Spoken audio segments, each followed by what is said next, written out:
Mesdames et Messieurs les élus de la République, Monsieur Alain Finkielkraut, Monsieur Guy Bensoussan, mon cher Guy, Monsieur le rabbin, chers amis. Dès le 8 octobre, dès le lendemain du plus grand pogrom en un seul jour, survenu depuis la Shoah, et cela sur la terre même d'Israël, les réseaux sociaux déversaient leur torrent de haine, une haine d'Israël et des Juifs. Dès le 8 octobre, les relativistes bien pensants, quelques politiques à la dérive et les négationnistes de tous bords falsifiaient les faits par une sémantique nauséabonde afin de victimiser les bourreaux tout en accusant les victimes de crimes imaginaires. Et le 8 octobre, demain, certains auront l'indécence de bafouer la mémoire des victimes dans les universités ou ailleurs. Quel mot faut-il prononcer pour dénoncer l'indicible? Combien de drames faudra-t-il encore subir pour que les consciences se réveillent? Quelles preuves faudra-t-il apporter pour confondre les imposteurs?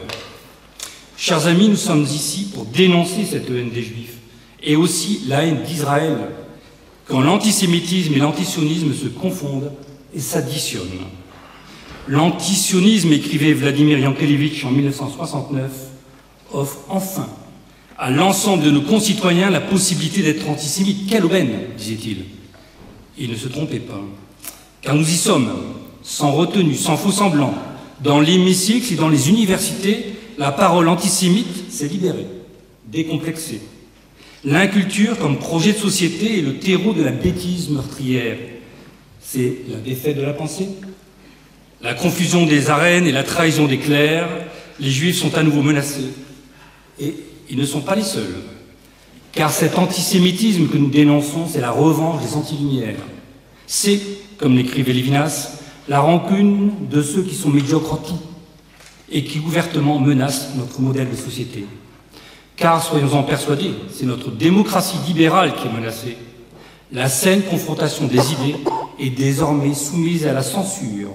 Les apologistes du droit blasphème stérilisent toute pensée autonome et leurs alliés complaisants ou idiots utiles pourrissent la vie politique et contaminent une jeunesse biberonnée aux réseaux sociaux. Il n'est pas nécessaire de les citer, vous les connaissez. Il est grand temps de se réveiller. Il est grand temps que les Juifs et les quelques voix éparses ne soient plus les seuls à sonner l'alarme. Il est grand temps que les démocrates cessent de servir de marchepied aux fossoyeurs de notre civilisation au nom du progressisme. Il est grand temps que nous retrouvions nos valeurs, les valeurs républicaines d'une France qui ne doit pas avoir peur de son ombre. Cette triste commémoration du pogrom du 7 octobre, réplique orientale de ceux qui ravageaient naguère de Stettler en Europe de l'Est, doit être l'occasion d'une mobilisation générale des esprits. Il faut désormais passer de la parole aux actes. Il faut cesser de céder à une bien-pensance de pacotille. Il faut dénoncer les démagogues prétendument insoumis.